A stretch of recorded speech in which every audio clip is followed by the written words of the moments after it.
দেশে 16 বছর যাবৎ আন্দোলন সংগ্রামের মাধ্যমে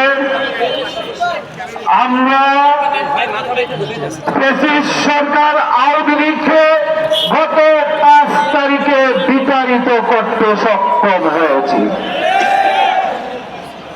আওয়ামী সরকার গত 16 বছর এই দেশের হাজার হাজার কোটি টাকা বিদেশে পাচার করেছে।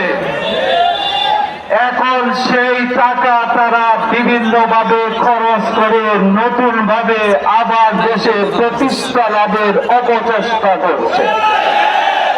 আমরা দেখেছি বাংলাদেশের দূতাবাসের সামনে ভারতীয় কিছু দালালদেরকে বিক্ষোভ প্রদর্শন করার জন্য তারা টাকা দিয়ে নামিয়েছে। তারা বলেছে বাংলাদেশে নাকি সংখ্যালঘু নির্যাতন হচ্ছে। এই বাংলাদেশে এই পর্যন্ত